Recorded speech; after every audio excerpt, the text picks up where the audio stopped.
Hey everyone, this is my second video on the Chargers-Raiders Stadium collaboration. I want to remind some and inform others that just because an organization says a stadium is privately financed doesn't mean that at the end of the day that's what's going to happen. In the case of the Carson proposal, the developers claim that they're going to use different revenue stream sources. Well, that's very common.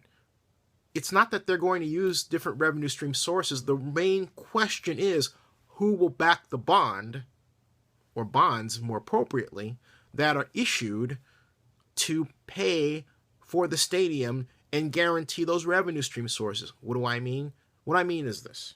Look, if I say to you, hey, I've got a combination of revenue streams that in total will pay $1.7 billion, actually more than that, for a stadium I plan to develop.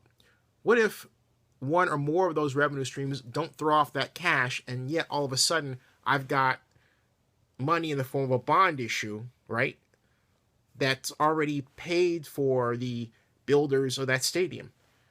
What does that mean? It means, pure and simple, that I default on those bonds. Someone has to own those bonds to take the hit for that default. And more often than not, with stadiums of this size, that someone is a public organization like the city of Carson. That is why I so aggressively and pointedly said the stadium was publicly financed, and it was the second type of Raiders deal. Why? Because the first Raiders deal, the one that brought the Oakland Raiders back to Oakland from Los Angeles, rested on a revenue stream generated from the sale of personal seat licenses.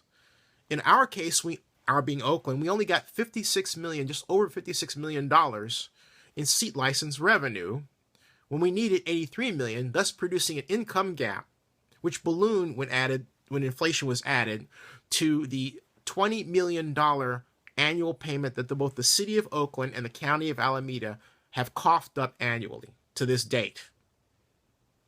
The same thing will happen in Carson if the Carson City Council, frankly speaking, is stupid enough to go along with what's being proposed.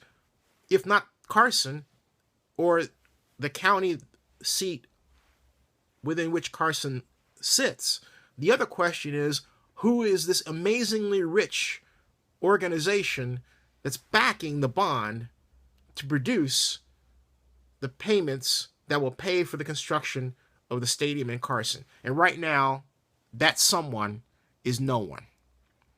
Don't be fooled.